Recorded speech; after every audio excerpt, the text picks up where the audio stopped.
Reading from Srimad Bhagavatam, Canto 6, chapter number 9, beginning from text number 38.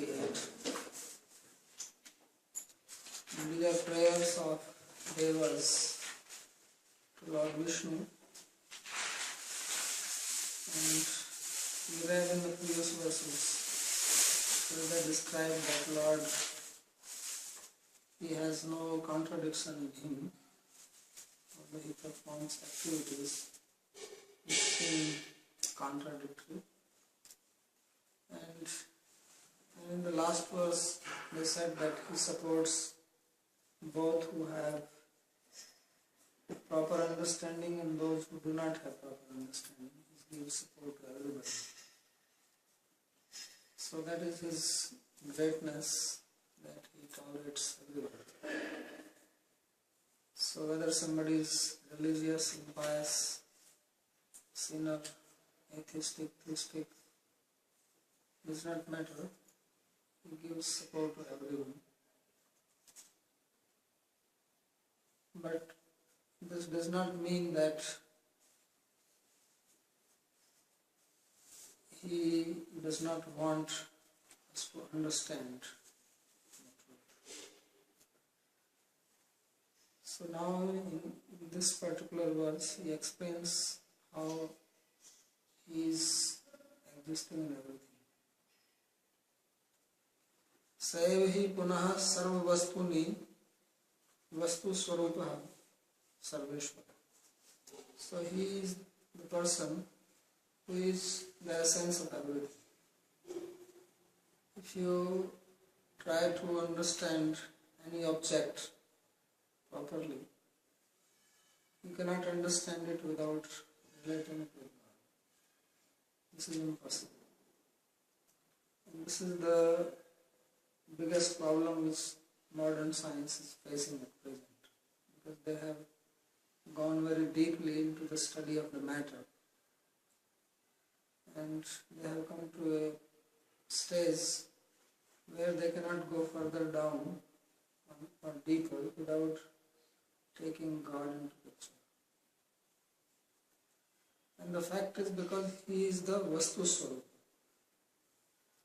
Vastu means object, which are real objects, and Swarupa means the essence, nature, the inherent characteristic. Because the inherent characteristic, inherent nature of everything is only He.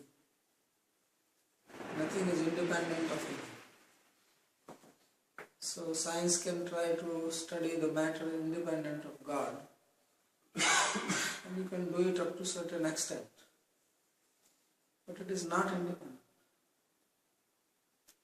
So if you go deeper and deeper, you can understand objects at various levels and various degrees. So when you have to go very deep, then you will come to realize that there is something which has to be taken into consideration. So this is what Bhagavatam is saying, that He is the Vastu Swarupa. So you can go around, the world is round, you will come back at some point. So everything started from the Lord. You can go away, but if you go away, very far away, ultimately where will you end up? You end up in God only. So you can do research, but if you want to understand things really, properly, then you have to accept this. So He is Sarveshwara and He is controlling everything. Nothing is happening haphazardly, accidentally, by nature. There are different explanations that things have their own nature, therefore it happens. There are laws of nature, therefore they are working. Or there is karma that is working. So different ways of saying things, but these are all incomplete, because from where the laws have come, from where the nature has come, and if there is a law, there has to be a creator of the law, there has to be someone who maintains it. So therefore He is the Sarveshwara. So Sakala Jagat Karana Bhuta. So He is the cause of all the causes of the universe. Because everything comes from him. Janmadashriyata, that is the very beginning of Vedanta Sutra. Tato Brahma Jigyasa. Let's try to understand the reality, the truth. So Brahman means Tattva. Brahman Tattva Yathartha, the reality. And the next thing to say is that Janmadashriyata. This is the first thing to be understood, that this universe comes from him. So he is the Sakala Jagat Karana Karana Bhutaha Sarva Pratyagatmatva. Because he is at the core of everything. Pratyagatma means the innermost thing. Only him. But nothing can subsist without that. It is not possible. So Sarva Guna Bhaso Plakshita Eka Eva Pariyachita. Therefore he is indicated by all the gunas, by all the activities, or by all the senses. The word guna has many meanings, all the qualities. Guna means quality. Guna also means the senses. Guna also means the sense objects. Guna guna is suvartante, kimatva siddhate. So the word guna is used both for the sense and the sense object in the same line. So guna bhasa. Bhasa means prakasa or illumination. So all these objects ultimately they are indicating only him.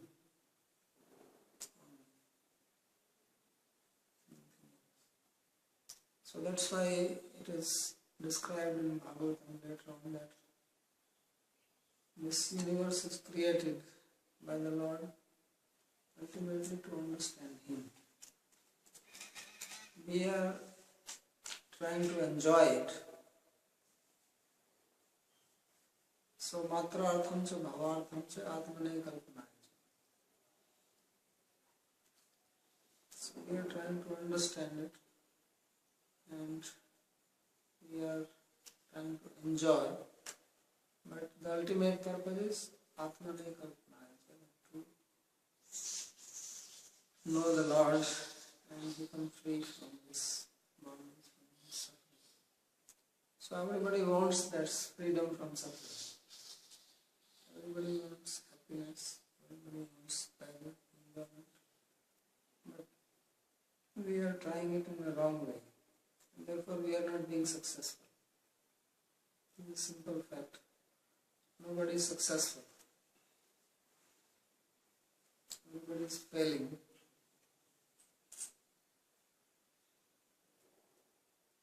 So this is the process. So Vishwanath Chakravarti Thakur, he comments on this. Yasmad evam tasmad sarvagya matam apahaya tad bhakta sammatam eva vayam anusaram. So in the previous verse, if you remember, he has commented from the point of view of Advaitva, where he gave the example of Rajju under Sarpati Vinyan. So this is a famous example in Advaita Vedanta. For those who consider that absolute reality is impersonal.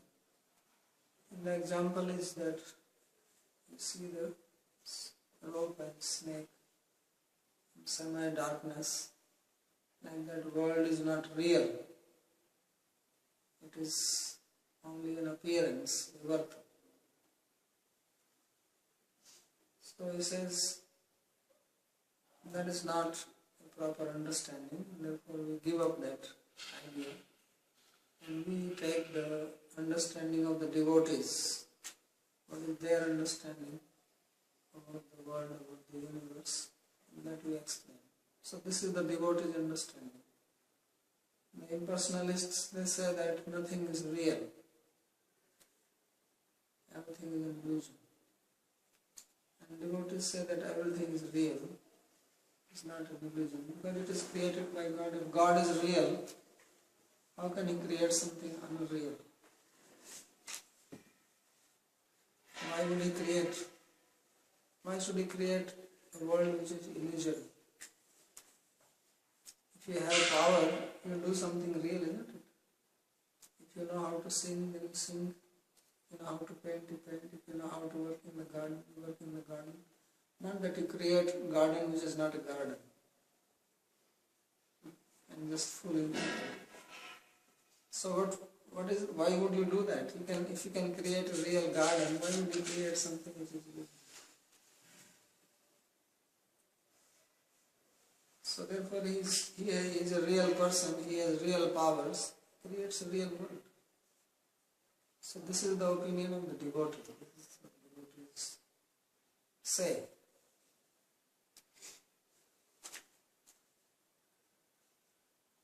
So therefore he says that we give up the other opinion of Sarvagya Mata. Sarvagya is a word used sometimes for Sankaracharya. There was also his followers Sarvagyatma. सैव पूर्वोक्त भगवत्वादि विशेषण विशिष्ट एव वस्तु स्वरूप. So he said that he only, as he was described earlier as Bhagavan and other qualities, apariganit guna, that he has unlimited qualities. So Ishvara, Anavgahya, Mahatmya. So all these qualities which were listed about him. So he said that one person, he is the Vastu Swarup. That's why in Bhagavad Gita Krishna says that Vasudeva Sarvamiti Sa Mahatma Subhalla. That one who understands that everything is Vasudeva, Bhagavan Krishna himself is manifest in all things. Such a person is very rare. So Upanishad says Sarvam Khalu Idam Brahman, that all this is Brahman, that is Upanishadic language. And the Puranic language is Bhagavatam. This is Bhagavan, Vasudeva. So Isha Vashyam Idam Sarvam Yat Kinchit Jagatyam Jagat.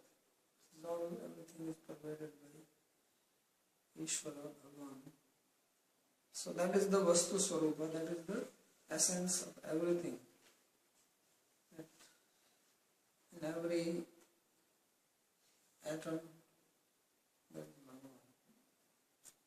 Vastav Vastu Swarupa Sarvesham Pratyagatmatvat Indriya Agocharatvat Aprataksho. So he is the Vastav Vastu Swarupa, he is the real essence of an object. So you are understanding object in one way and you are utilizing them in your life. But the real essence of every object is only Brahma. So although this is aprataksha, we do not perceive it like that. So why? Because he is Pratyagatma. There are two things which exist. One is called Paragatma, and one is called Pratyagatma. So Paragatma are these inert objects, and Pratyagatma is conscious. So he is a conscious being, and our senses, they don't perceive consciousness. They only perceive things which are not conscious by themselves, by nature. Right? Even if we are looking at other living beings, their bodies are not conscious by nature. The body, human body, is not inherently conscious. Its consciousness is because there is an Atma inside. The conscious being is inside. So that conscious being we don't perceive. perceiving things. Actually, we are only perceiving some qualities of material objects. Form, color, taste, smell, touch, etc. And that objects also, we don't see them directly, we only see a replica of them inside. We are only making a witness, like video. So when you are watching the video, the object is not there. It's only a photo of that object. So in the same way, we are only seeing the photo of the objects around us. And the mind makes it appear as if you are seeing the object. So even these material objects, we don't see them directly. But to speak of Atma, which is beyond that. So therefore he says that because you are Pratyek Atma, therefore you are Indriya Gochara. You are not available to the senses. Because Paranchi Khani Yatranat Swayambhu Parang Pashyati Nan Tarmatma. That Swayambhu Brahma, he designed the senses so that they can only perceive things externally. That is Parang. That's why the objects are called Parak. Parang Pashyati Nan Tarmatma. So that Atma inside is not perceived. So therefore we are all in ignorance of ourselves and other selves. And all our dealings are happening in ignorance. So in ignorance we become happy, in ignorance we become sad, in ignorance we become angry, in ignorance we become attached, in ignorance we have relations. All these things are all happening in ignorance. And drowning in this ocean of ignorance. And then we become very attached to it. We like it so much that we don't want to get out of it. It's like drug addicts. They become addicted to drugs. They like it. And they don't want to give it up. Although it is taking away their life, it is consuming them, still they go on. So we are also like that. Although we think that these drug addicts are in a pitiable situation, we are no better. So pitva mohomayi mayam unmut bhutoyam jagat. We have drunk this wine of illusion, mohamaya, and we are completely mad. So therefore we are not seeing the Lord, we are not seeing the reality. It's like a drug addict, after he takes the drug then he hallucinates and does not see things as they are. Same with us. And our mind has a very little range. It functions only that. All this logic, people who think who are very rational, very logical, and are very proud, actually it's a very little thing in which they are working their mind. They may be able to impress some people around them, but when you see from the ultimate reality, it's very stupid. It doesn't have much value, much power in it. Also you have to listen to it and keep quiet, because they cannot accept you. So our mind, our intelligence is very, very small. When you see the truth, the reality, the understanding, it is very insignificant. And actually because it is very insignificant, that's why we are proud. If it was a little bigger, then it will be able to understand that how we are small and not become proud. So that's why ignorant people, they are more proud.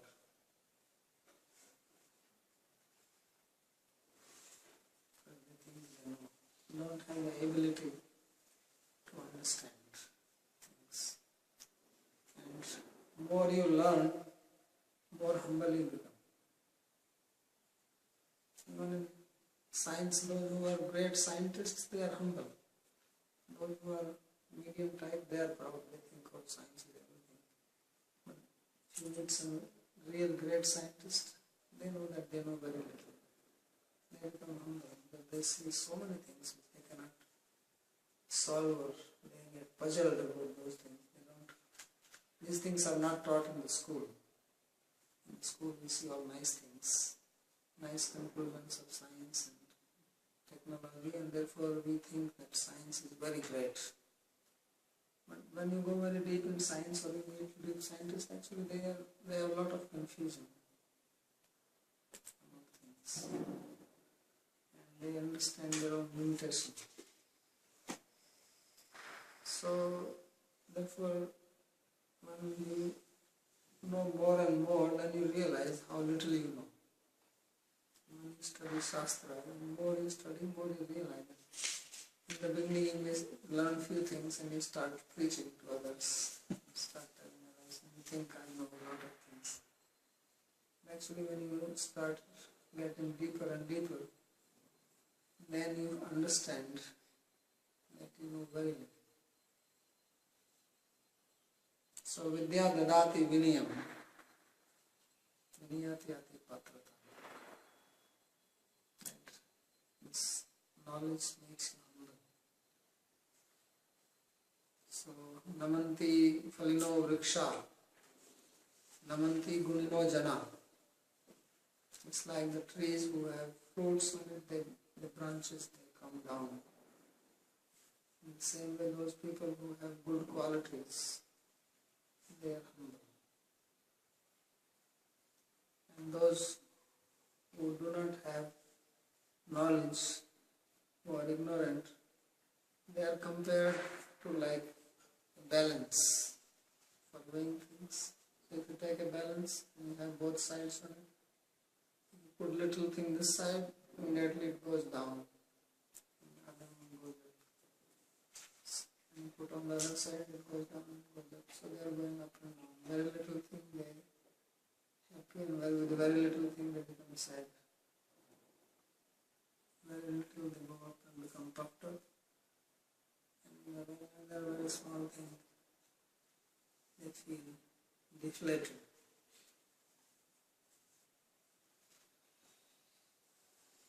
So the Lord, He is Pratyagatma, therefore He is Indriya Gochar, invisible, Prataksha. But being like that, although He is invisible, Sarvesham Gunanam Buddhi Indriyadinam Abhashi Prakashi Adhikyam Nakshita Gyata. He is the one who is making everything function. Mind, intelligence, senses, all these things are functioning because of the presence of the Lord. The Atma is there, and then Paramatma, the Lord, is also there. And therefore by their functions, He is known or He is inferred. So we can make inference about the Lord from the very fact that our senses, our mind, they are working.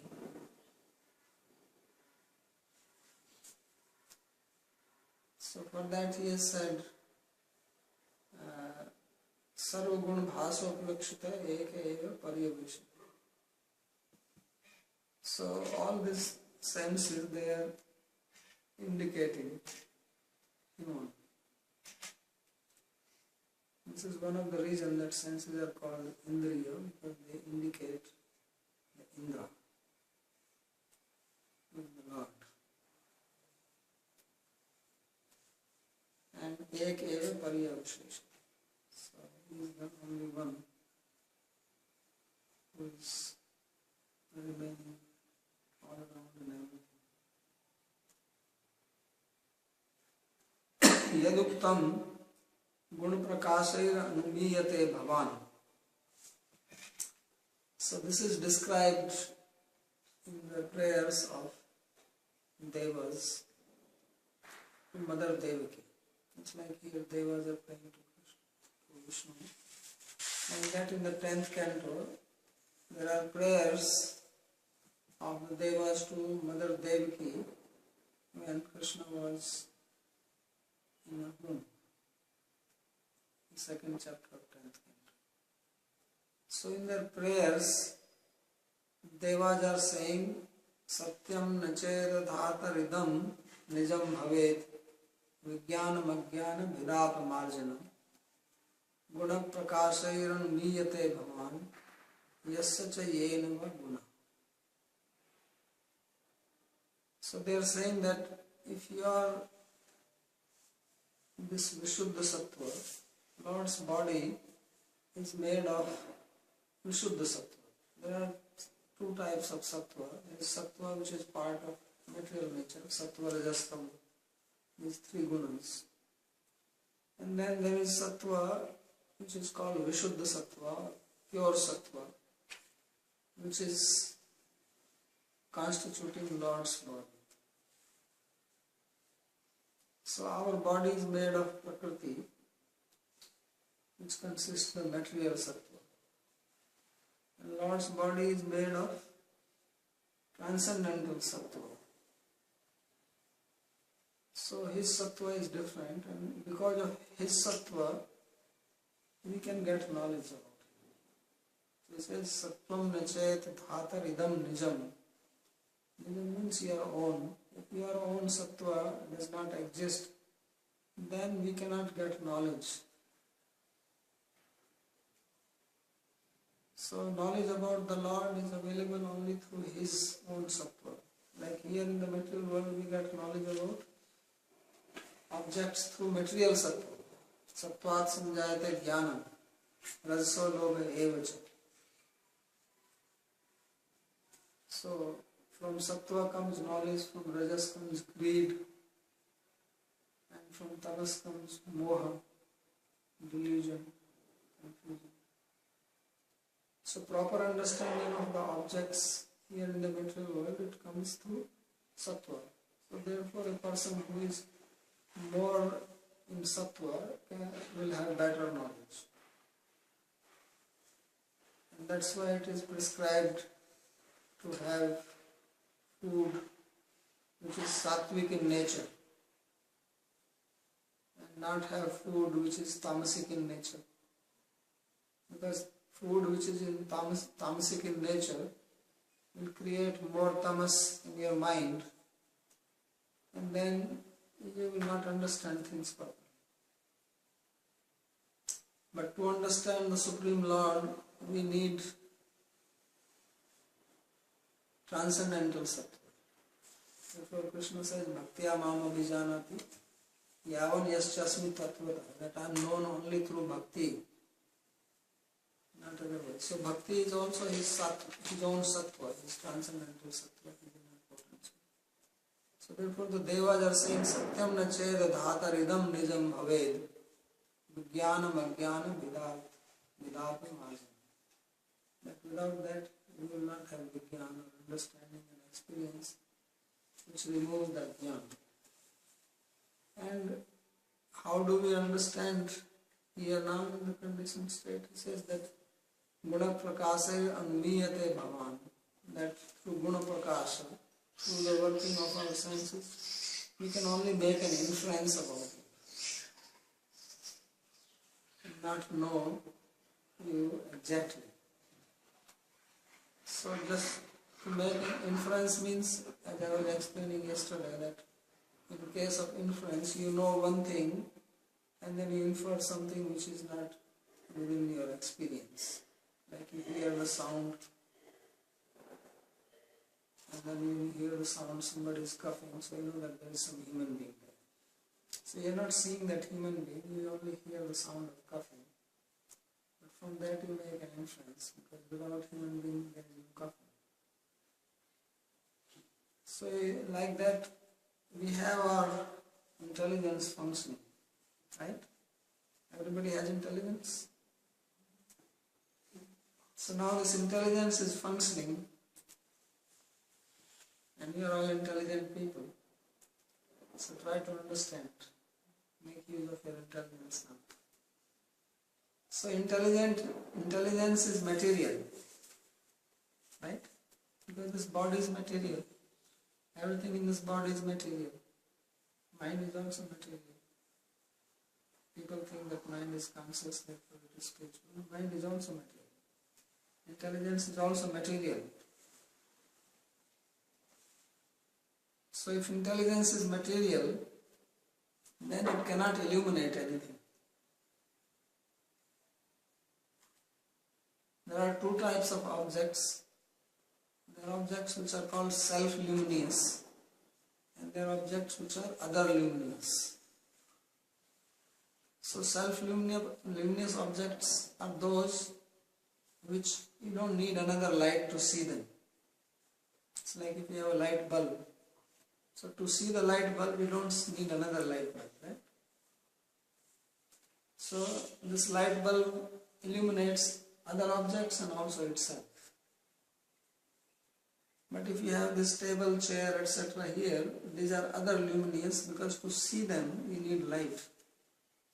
If you turn off the light here, then you will not see them. So these are called other luminous. So all these inert objects, they are other luminous, which means that they cannot know themselves. Anything which is inert cannot know itself. Only a conscious being can know, right? The awareness, consciousness signifies life. So something which is inert cannot be aware of anything. Now we have intelligence, and intelligence knows things, right? With intelligence you understand this is table, this is chair. All this distinction you make between table and chair, it is because of intelligence. If intelligence was not there, you will not know the distinction between table and chair. It's like some people who we call as crazy or insane. They cannot make difference, right? They don't even know what is good to eat, what is not too good. That's why they are called insane. So insane people means who cannot distinguish among different objects, who cannot discriminate. Because this is the function of intelligence, to discriminate, to segregate things, to give you proper understanding. Otherwise, instead of eating the food, you will start eating the plate. Okay, you will not know that food and plate are two separate things. You will think the plate is also the food. An insane person can do that. And if you do, you will also be called as insane. So that insane means no buddhi. Intelligence is not God. So with intelligence we are understanding things. Means intelligence is actually illuminating the objects. Now the question is that intelligence itself is material. It is not a living being. So how can it illuminate?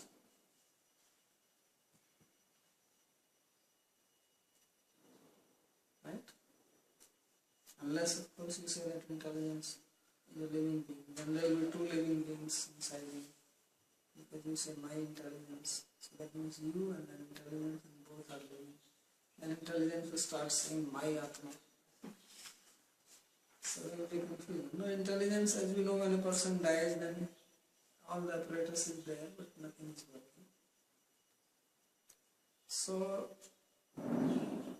this is devoid of illumination, and yet it is illuminating. So what does it mean? That it is getting its power from somewhere else. Just to give you the example of the bulb only. Bulb is illuminating, but actually bulb is also not self-luminous. Because you turn off the switch, then there is no light in the bulb, right? Then bulb also becomes otherly illuminated. Then to see the bulb, you will need light. Yes? So that means the power of bulb to illuminate is coming from something else. Bulb actually is not self-luminous. It looks self-luminous because of the electricity passed through it. So in the same way, our intelligence is not self-luminous, but it is functioning as self-luminous because of the power of somebody else. So that somebody else is, well, that is Atma. So in Bhagavad Gita, Krishna says, Indriyani paranyahu, indriyabhya paramana, manasastu parabuddhi, buddhe partastu saha. Superior to body are the senses, superior to senses the mind, superior to mind is the intelligence, and superior to intelligence is that which refers to Atma. But Atma is also not self-luminous by itself. It is also getting its power from God, because we have to assume that there has to be one God. There are so many Atmas doing different things, so there has to be somebody who has to control all these things. Because things are happening in some uniform way in this world. So therefore, from this we make an inference that there must be somebody. First we understand from intelligence that there has to be Atma, and then because there are many Atmas and we are interacting with each other, and there must be one Supreme Atma, and we call him God, Lord, Bhagwan, who is giving luminosity to all beings. So this is what they are saying, that by this guna prakas, means by the functioning of intelligence, of mind, etc., then we are able to make an inference of God. This is use of intelligence. And misuse of intelligence is to prove there is no God. That is misuse of intelligence. So,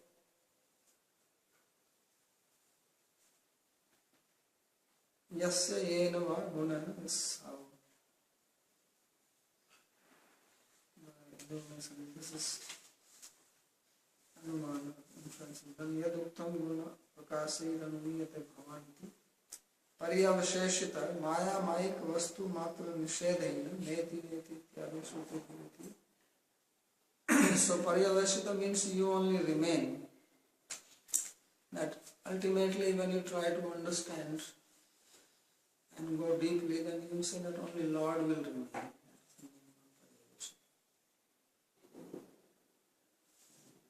So, iti Bhagavatam drishta vina sharira cheshtatvam vina bhumyada samsayam vina sahayanste karma avikriya satsudharmam ityadi karma nishutya dravabhoni ityadi madhyani vyakyapana. So, Krishna Chakravarti is saying here that this explanation which he has given here, he has given this on the basis of a book called Laghu Bhagavatam, which was written by Sri Rupa Goswami, and there he has quoted these 5 verses or texts and given an explanation. So he says that based on that explanation I will explain here. And then comes the next one. So next it says, Athavavatava mahimamrita rasa samudra viplava sakrida vilidhya swamansi nishyandaman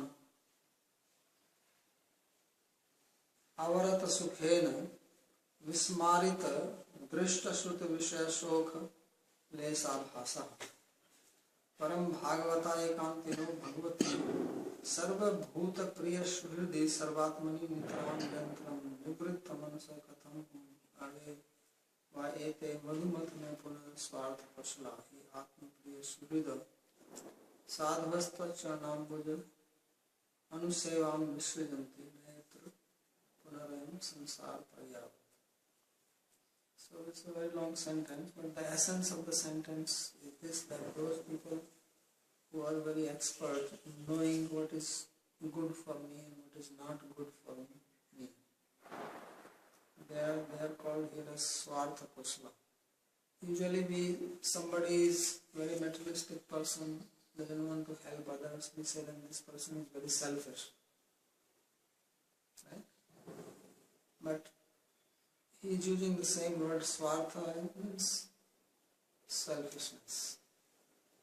So he says that those people who are really expert in selfishness, means who are highly selfish, what do? They become devotee of God. Because God is the real self. And if you have to be selfish, then you know Him. You only work. Because selfish, we call somebody as selfish who works only for his own gain. Isn't it?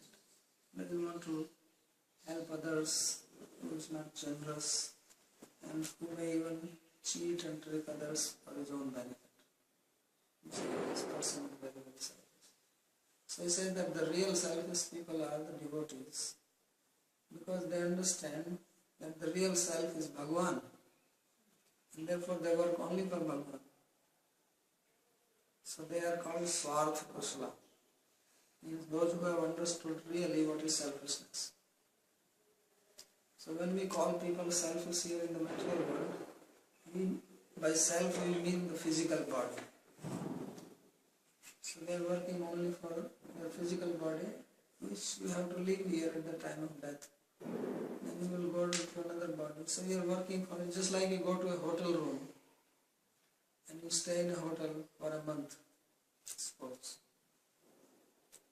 And then you are trying to decorate that hotel room very nicely. You go and you buy paintings, you get new bed sheets, you get some nice chandelier to hang in the room, and furniture. But after 1 month you will leave. You are not allowed to carry all those things from the room. So nobody does that. You know that you are temporary, so you live temporary. So we live in this body, and that is like a hotel.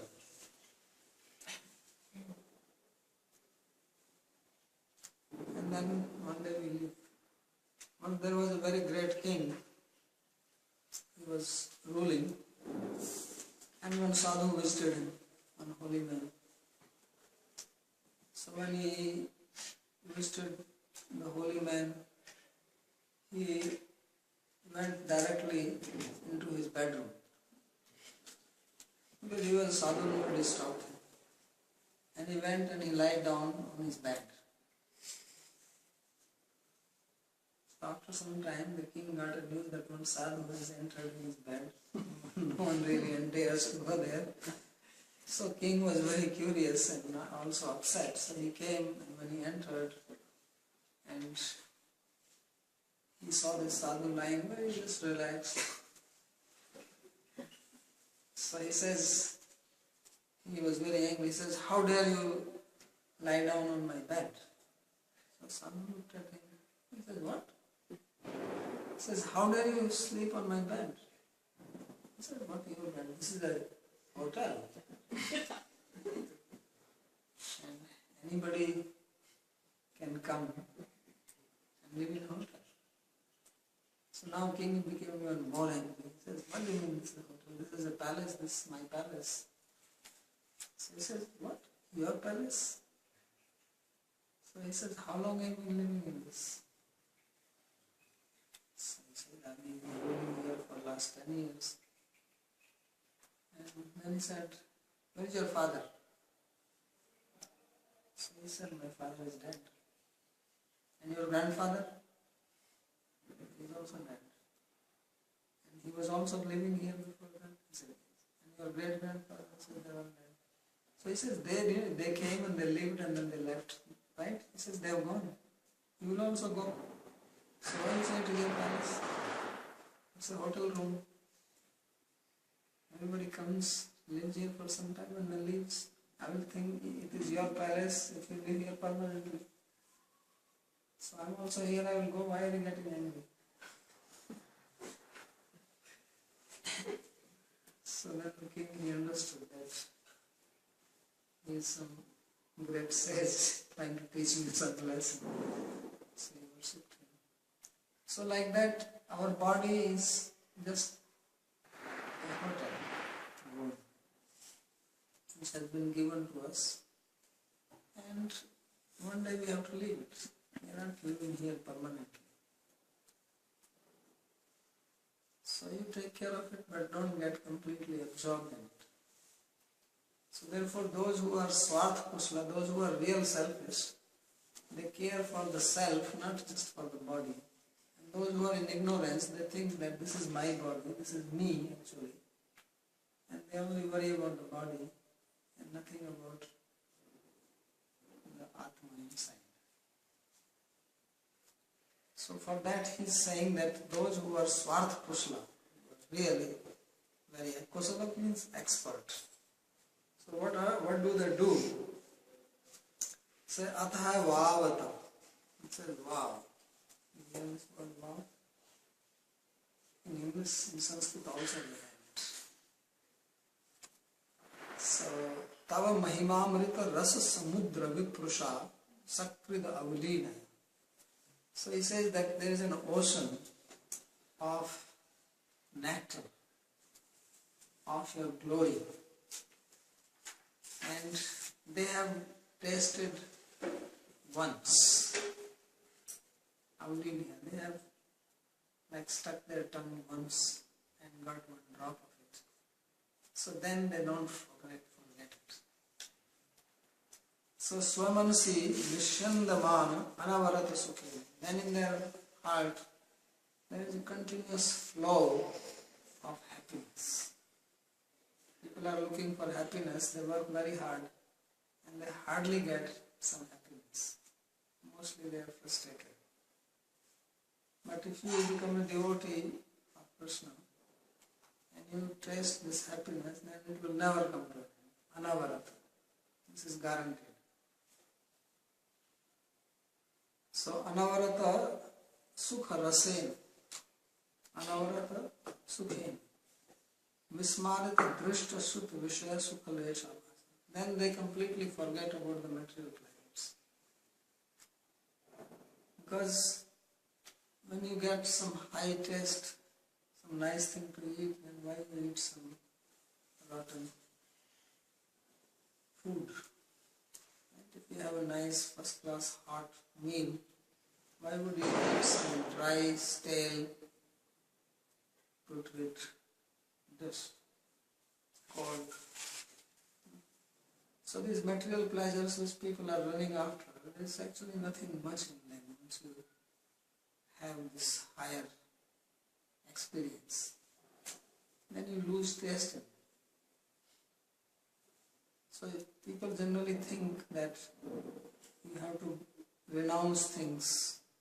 You don't have to renounce things. Things will renounce you.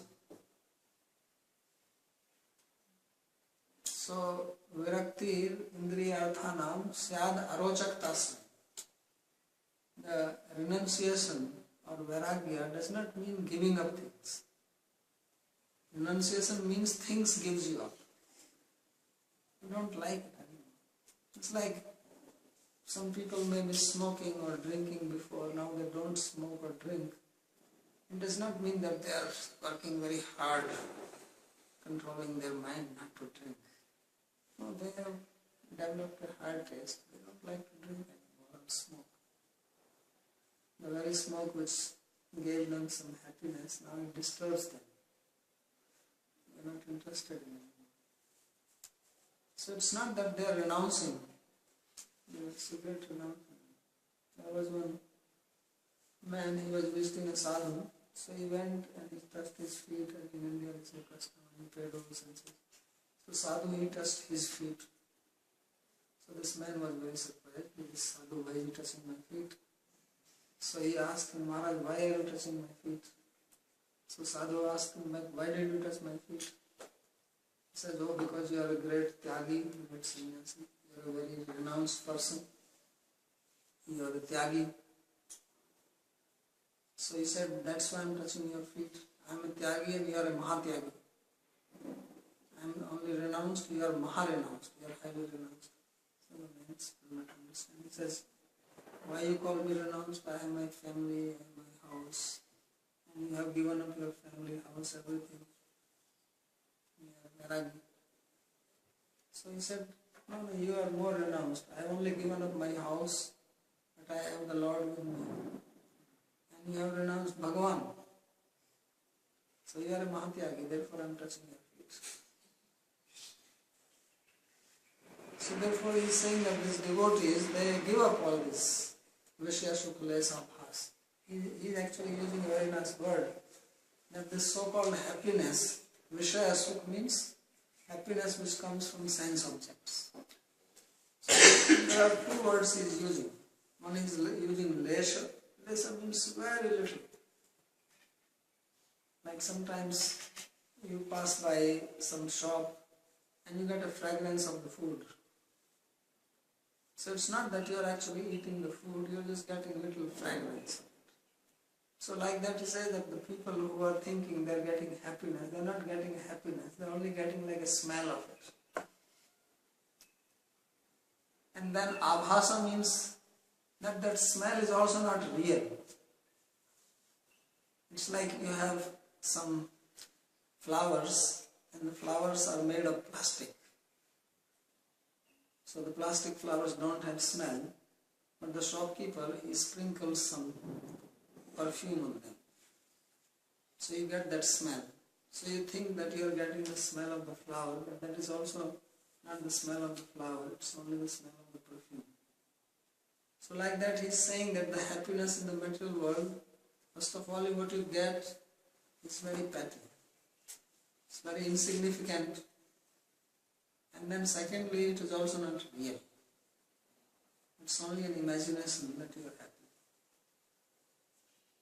And the devotees, they understand it because unless you know the real happiness, you will not understand this. If you are always eating some, like today somebody was telling me, this person, this bhajan, that he went to his village and he ate corn there. And when he ate, he said, what is this? Because 25 years ago he ate corn in the village and that was the real corn, unmodified. Now they are producing genetically modified corn. So it has no taste.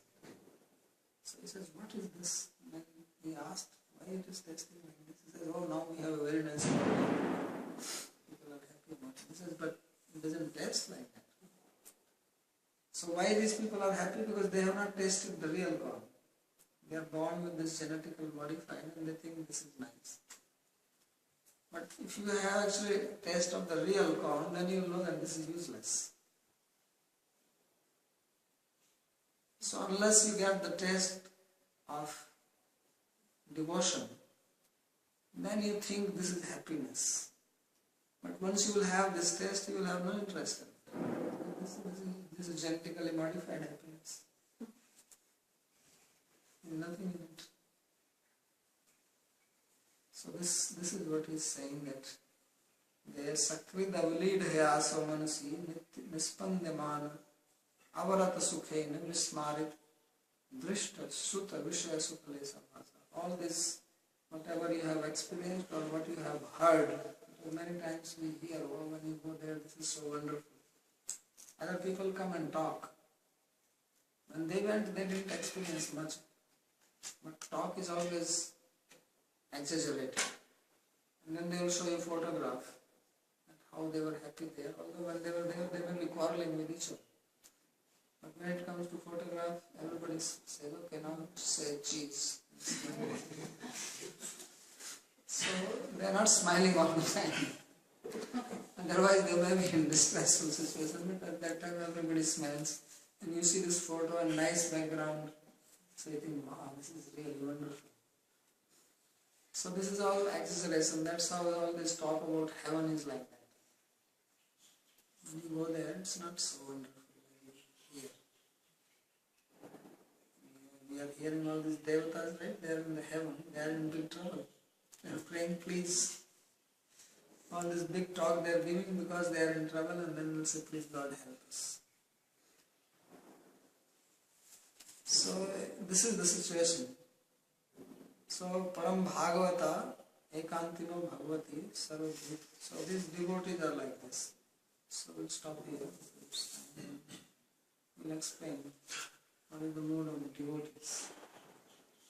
So that's the goal of life. Try to experience that. I'm just trying to experience some pizza or pasta.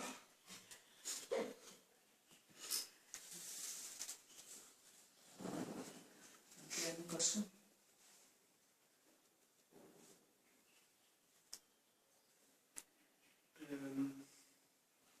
You mentioned in the beginning that when we look at a person, it's only the senses that perceive that person. But obviously we perceive more when we look at a person. Right?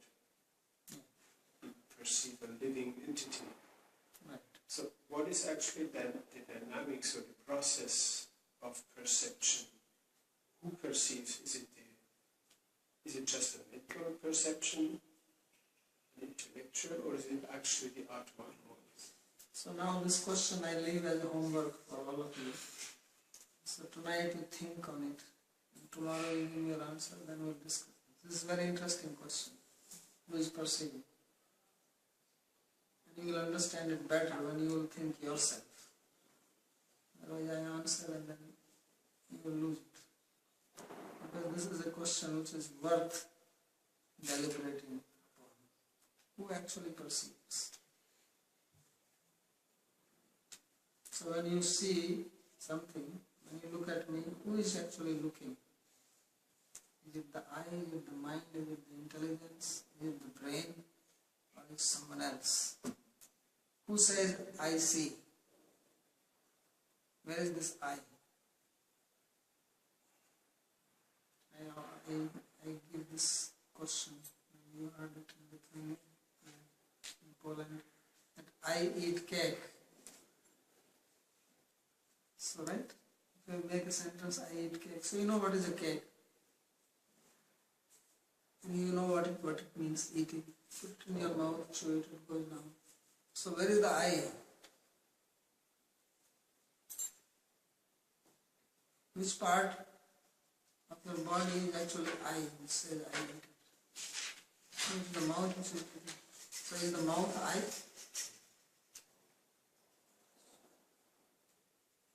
And is the mind I? The mind is not eating. Eating is a physical thing, right? Eating like everybody else. So it's a physical process. So who eats it? So like that, try to think on this question. It's a very interesting question.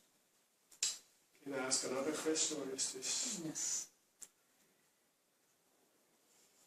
It seems like the caring for the body is much easier than caring for the self, or taking care of the self. Because when we care for the body, we see what we are doing, or we see some changes. But taking care of the self, we don't really perceive the changes, or at least not immediately. So taking care of the self seems to be much more difficult. Yes. It is more difficult because we have not cared for it for so long. Just like if you leave some garden unattended for a long time, then you have to clean it. It's a lot of hard work. So we are caring for the body but not for the self. We have never bothered about the self, so it looks difficult now. It looks like a hard work. So yes, I agree. There's also kind of, not an immediate reciprocation of whether we are actually taking care or whether there is a possible. Yeah, that is another thing that you have to first understand it. It's not. That's the question we discussed, that it is not perceivable with our senses. So first we have to understand it from Shastra. Otherwise, without that we don't even know what it is. And even after hearing, it is difficult to understand it. So Tvapina evam Veda Kasya, Krishna says, even after hearing, you don't understand. Ashwaryavan Pashyati Kasya, Ashwaryavan